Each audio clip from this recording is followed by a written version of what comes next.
양심의 자유와 신앙의 자유를 무너뜨리고 있다. 표현의 자유도 우리에겐 없고 침묵할 자유도 없다 라고 얘기합니다. 안녕하세요, 손승우입니다. 네. 앞에 영상 보고 오셔야 될 텐데, 네. 그래요. 이해가 되거든요. 네. 오늘은 이제 73년에 그 한 4월에서 5월 정도, 예, 까지의 이제 교회 이야기예요. 이제 유신 체제에 대한 첫 저항이 일어났던 사건으로 보통 73년 4월에 있었던 남산부활절 연합예배 사건을 얘기를 많이 합니다. 이거는 그냥 그 민주화 운동사 같은 책들을 보시면 거의 빠지지 않고 등장하는 사건이에요. 사실은 남산부활절 연합예배 사건은 그렇게 생각할 수 있을 것 같아요. 기독교인들이 뭐라도 해야겠다 라고 하다가 무서워서 아무것도 못했는데 나중에 대박이 난 케이스죠. 왜 그러냐 하면 1973년 4월에 부활절 예배가 처음으로 그동안 이제 좀 갈려서 하던 부활절 연합 예배가 이제 보수적인 쪽과 진보적인 쪽 교회들이 다 같이 함께하는 부활절 연합 예배였던 거예요. 그리고 그걸 남산에서 하기로 했던 거죠. 원래 부활절 연합 예배는 늘 남산에서 해왔어요. 왜냐하면 남산에 그 일제 시기에 세워졌던 조선 신궁, 일본의 신도 사원이 있었고 그 기독교인들이 해방이 되니까 뛰어 올라가서 그 조선 신궁을 부수고 거기서 감사 예배를 드렸거든요. 그래서 그 전통이 계속 내려오면서 남산에서 연합 예배, 부활절 연합 예배가 늘 있었어요. 그런데 보수적인 지역 교회들과 같이 예배를 드리니까 진보적인 분들 입장에서는 아무 말도 할 수가 없는 거죠. 왜냐하면 이제 보수적인 분들이 이제 설교랑 대표기도 이런 것들을 하시는 거 진짜 좋아하시거든요. 지금도 마찬가지고요. 지금도 무슨 연합예배 하잖아요. 그러면은 설교자 누가 할 거냐 고 엄청 그렇답니다. 네. 그리고 막 서로 합의해놓고 안 지키고, 네. 서로 돌아가면서 해놓기로 해놓고, 그래도 설교는 우리가 뭐, 부흥사들이 하셔야지. 뭐 약간 이런 좀 있어요. 그래서 아무튼 73년 부활절 연합 예배도 다 보수적인 분들이 다 순서를 맡은 거예요. 그러니까 이제 진보적인 분들이 이제 그 유신도 되고 했는데 뭐라도 해야 될 텐데 라고 생각을 해서 조그만 시위를 계획한 거죠. 플랜카드 만들고 전단지 만들어서 그 예배에 참여하시는 분들 앞에 이렇게 전단지 주고 뭐 플랜카드 들겠다. 뭐 플랜카드 내용은 이런 거였어요. 주여 어리석은 왕을 용서하소서. 그 다음에 윤필용 장군을 위해 기도합시다. 윤필용 장군이 이제 그 군사 쿠데타 했을 때부터 이제 같은 편이었던 사람인데요. 그 박정희 전 대통령하고 또 왠지 모르게 감금이 되어 있었어요. 그러니까 이제 일반 시민들 사이에서는 오해를 한 거죠. 저 사람이 그 유신을 반대하다가 뭐 양심적인 군인이라서 뭐 그런 건 전혀 아니었는데 이제 그렇게 오해를 하고 윤필용 장군을 위해 기도합시다 라는 얘기가 들어간 거죠. 그러니까 그리고 이제 전단지 같은 것도 그런 내용들을 해서 이제 당시에 이제 대학생들 기독인 대학생들이 이제 그 전단지를 나눠주기로 다 계획을 짰어요. 그런데 경비가 너무 삼엄해가지고 경찰들이 너무 많이 와 있고 해서 무서워서 플랜카드는 들어보지도 못했고 전단지만 몇 개 이렇게 나눠주다가 그냥 끝나버렸거든요. 그런데 그게 나중에 그 공무원 사칭한 어떤 사건을 수사하다가 우연히 그 집에서 그 플랜카드가 발견이 된 거예요. 들어보지도 못했던 플랜카드가 발견이 되면서 6월에 들어서 갑자기 이게 사건으로 커지기 시작합니다. 그래서 부활절 연합예배에 모였던 사람들이 를 선동해서 이 일부의 목회자들이 선동해서 6개 그룹으로 사람들을 나눠서 이제 방송국과 뭐 법원, 그다음에 정부를 이제 점거를 하고 내란을 일으키려고 했다라는 거죠. 그래서 근데 사실 여러분들 보시면 부활절 연합예배 하면요, 부활절 연합예배뿐만이 아니라 어디 가든지 연합예배 하잖아요. 그럼 어떤 분들이 주로 그 예배 장소를 채우냐 하면 그 예배에서 순서 맡은 목사님들이 담임하는 교회 성도분들이 그 자리에 와서 채워줘요. 그래야 이제 이게 짜세가 나오거든요.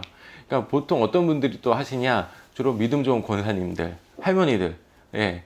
뭐 직장 생활 바쁘고 이런 사람들은 그런데 나오기 힘들거든요. 그러니까 이렇게 생각하시면 돼요. 그 검찰의 주장은, 예, 그래도 한 몇만 명 모였으니까 이 몇만 명의 중년 그다음에 노년의 여성들이, 네, 군대랑 싸워서 이기고 나라를 전복하려고 했다라는 거죠. 그래서 이제 박형규 목사님이 그 재판을 받으셨는데, 그때 박형규 목사님에게 변호사였던 한승원 변호사님이 뭐라고 물었냐면, 이런 예배 올 때는 보통 뭘 가지고 옵니까? 그러니까 성경이랑 찬송가를 가지고 옵니다. 그러면 무기를 소지하고 오진 않나요? 그런 경우는 거의 없습니다. 전혀 없습니다. 그러니까 이제 한성호 변호사에 물은 거죠. 성경책과 찬송가로 내란을 일으킬 수 있습니까? 그래서 박형규 목사님이 어렵지 않을까 생각합니다. 라고 얘기하셨어요. 근데 정말로 박형규 목사님이 성경책과 찬송가로 내란을 절대 일으킬 수 없다라고 생각했느냐? 그 내란의 의미에 따라서 좀 얘기가 달라질 것 같긴 한데요. 사회를 바꿀 수 있다라고는 분명히 생각을 하고 있었던 것 같아요. 왜 제가 그런 말씀을 드리냐면, 1973년, 네, 12월부터 74년 1월까지 한 보름 정도의 기간 동안에 방콕에서 세계 선교 대회가 열렸어요. 세계 선교 대회가 열렸고, 거기에서 어떤 얘기들이 주로 논의가 됐냐면, 사회를 어떻게 바꿀 것이냐에 대한 이야기가 많이 나와요. 그때 나왔던 얘기를 제가 조금 읽어보면, 인간이 저지른 죄예요. 이 죄가 개인적이기도 구조적이기도 하다. 네. 따라서 하나님이 인간을 죄에서 해방시키는 능력도 개인적이기도 하고 구조적인 것이기도 하다라고 얘기해요. 그래서 이 선교대회에 모였던 사람들은, 우리는 하나님의 선교를 통해서 경제정의, 정치적 자유, 그 다음에 문화적 갱신을 바란다 라고 얘기를 합니다. 그러니까 정치적 자유, 그 다음에 경제정의, 그러니까 양극화의 해소의 문제겠죠. 그 다음에 문화적 갱신, 네, 우리로 치면 가부장적인 문화 질서 같은 것들이 될 겁니다. 이런 것들에 대해서 개선하는 것이 기독교의 역할이고 선교다라고 얘기를 했어요. 제가 읽어드린 부분에서 우리는 하나님의 선교를 통하여라고 얘기하고 있는데요. 이 하나님의 선교라고 하는 게 이제 2차 세계대전이 일어나고 난 이후에 WCC라고 하는 세계교회 협의회라고 하는 단체가 생겼어요. 이 단체가 왜 생겼냐 하면 여러 가지 이유가 있겠지만, 2차 세계대전이라고 하는 끔찍한 전쟁이죠. 그리고 심지어 20세기 초반에 엄청나게 컸던 두 번의 세계 전쟁을 다 경험한 거죠. 주로 유럽과 남미, 그 다음에 북미에 있는 이 기독교 국가들이라고 전통적으로 얘기되던 곳에서 이 끔찍한 전쟁을 경험을 한 거예요. 그리고 나서 우리가 다만 개인의 구원과 뭐 문화적인 어떤 안녕만 얘기할 것이 아니라, 세계에서 어떻게 평화를 만들 것이냐, 세계에서 어떻게 억눌린 사람들을 자유롭게 만들 것이냐에 대한 이야기가 선교 안에 들어와야 한다라는 생각을 하게 된 거예요.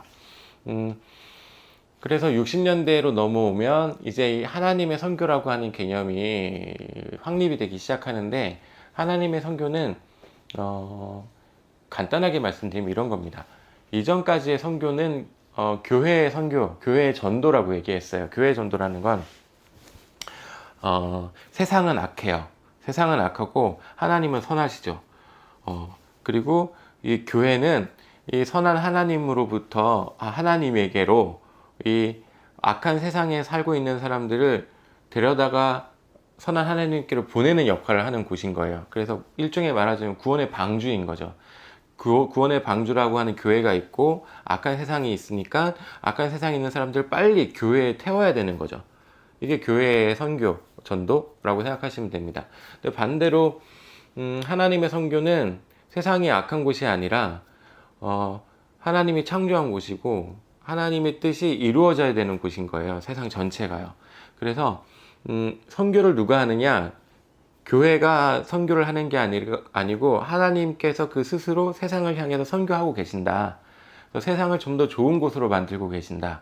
라고 선교의 방향이 전환된 것이다라고 생각하시면 될 것 같아요. 그래서 하나님의 선교는 기본적으로 정치, 경제, 사회, 문화 이런 부분에 있어서 개선되어 나가는 것을 굉장히 중요한 선교적 목표로 설정하고 있어요. 그래서 지금 WCC를 굉장히 많이 반대하시는 분들이 WCC의 이 하나님의 선교 개념이 사회주의다 또는 용공적이다라고 얘기를 많이 하셨는데 이제 그게 왜 그런 오해들이 생겼냐 하면, 그러면 이제 60년대 WCC가 가장 크게 지원했던 사람이 넬슨 만델라거든요. 넬슨 만델라가 이제 흑백 분리 정책, 그 다음에 인종차별 이런 것들에 대해서 저항을 하면서 굉장히 무력투쟁을 원래 하던 사람이에요. 근데 그러면 교회가 그 상황에서 이제 하나님의 선교를 지지하고 있는 교회라고 한다면 누구를 지지해 줘야 될까요?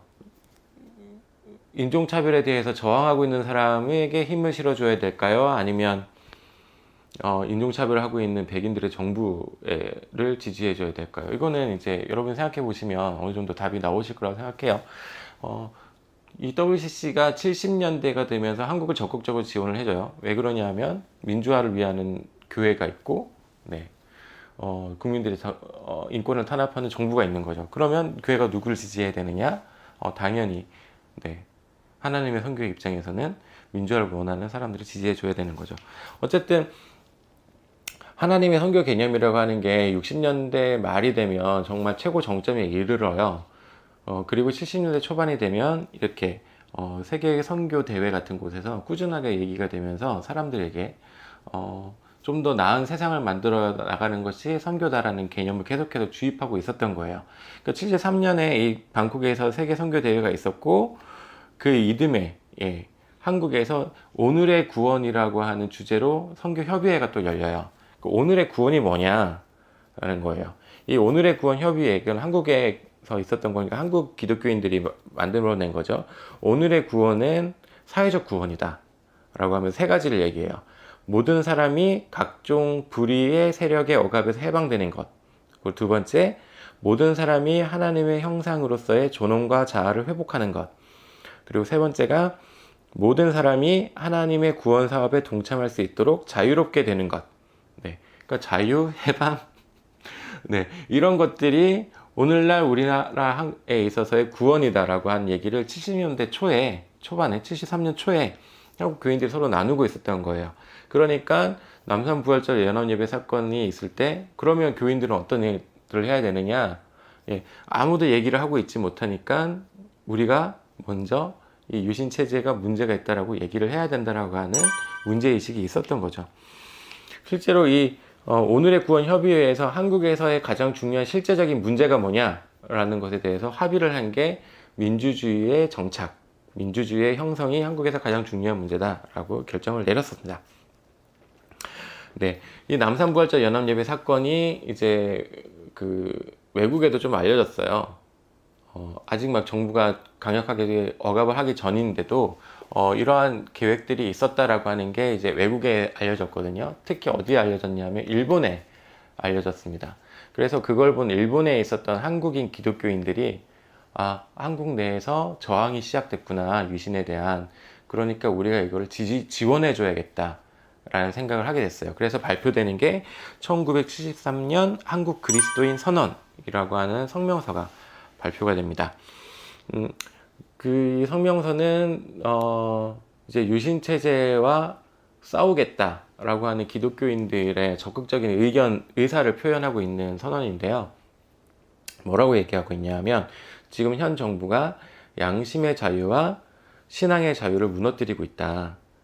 표현의 자유도 우리에겐 없고 침묵할 자유도 없다라고 얘기합니다. 그러니까 그 양심의 자유가 뭐 아주 억압이 되어 있는 상황이라고 하더라도, 그러면 최소한 나는 이게 싫어라는 말을 하지 않는 것까지만 억압을 해야 되는데, 이제 그것을 넘어서서 유신헌법을 찬양해야지만 삶이 유지될 수 있는 현상을 놓고 이제 그렇게 얘기하는 거죠. 표현의 자유는 물론 침묵의 자유도 없다. 제가 이거를 좀 웃기긴 얘기일 수도 있는데 언제 느꼈냐, CJ를 보면서 뼈저리게 느꼈어요. TVN이었나? 네. 그 한때 이제 CJ가 엄청나게 그 정부로부터 탄압을 받았던 적이 있거든요. 탄압이라고 하기보다는 뭐 세무조사 들어가고 뭐 기업 총수 감옥에 갇히려고 하고 막 이런 상황에서 갑자기 광고 중간중간에 계속해서 얘기가 나왔어요. 창조 경제를 응원합니다. 네. 갑자기 그 뜬금없이 그 말이 왜 나오냐. 네. 강력한 탄압에서는 침묵의 자유가 없는 거죠. 예. 창조 경제에 대해서 적극적으로 지원을 하고 응원을 하는 메시지를 살펴야 나의 이 기업의 안전을 보장할 수 있는, 네. 뭐 그런 것들을 한번 생각해 보시면 좋을 것 같아요. 그래서 한국 교회가 당시에 이렇게 그리스도인 선언을 하면서 한국 교회가 통치 세력의 간섭과 억압에 대하여 신앙의 자유를 지킨다는 것은 한국 국민의 양심의 자유를 지키는 것이다. 그러면서 다시 한번 그 73년에 있었던 이야기들이 여기에 잘 녹아나게 되죠. 정치적인 자유, 그다음에 경제적인 정의, 문화적 갱신을 위해서 한국의 그리스도인들이 유신체제와 싸우겠다라고 하는 선언을 하게 됩니다. 이 초안을 잡았던 사람들이 이제 일본에 있던 분들이었는데 지명간, 오재식, 그다음에 김용복, 이 세 분이 초안을 썼다고 해요. 네. 네, 이분들 중에 이제 오재식 선생님이 그 회고록을 남겼어요.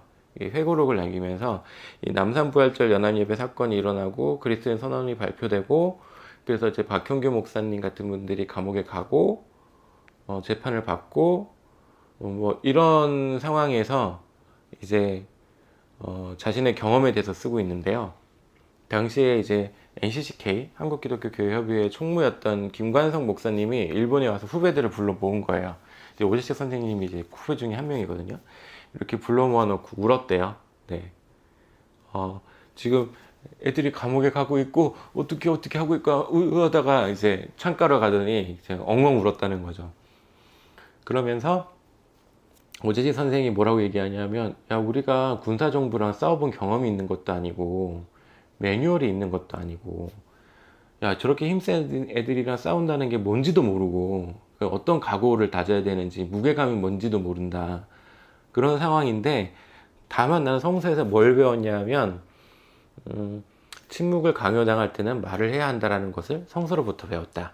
이렇게 얘기하고 있습니다. 이게 얼마 전에 이제 다른 이제 그 방송사, 그 메이저 방송사에서 하는 프로그램에서도 성서를 인용하는 역사 프로가 나왔더라고요. 그 말씀 있잖아요. 그 만일 이 사람들이 침묵하면 돌들이 소리 지르리라 라고 하는 성경 말씀을 갖고 이제 역사에 대한 얘기들을 막 풀어나가는 역사 프로가 봤는데요. 이제 그런 마음가짐 같은 것들이 기독교인들에게 있었다. 뭐 그래서 처음으로 한국에서 이 유신체제에 대한 비판적인 목소리가 기독교를 통해서 나오게 되었다. 뭐라고 얘기 드릴 수 있을 것 같습니다. 좀 말이 길어졌는데 여기서까지 하고요. 다음에는 그러면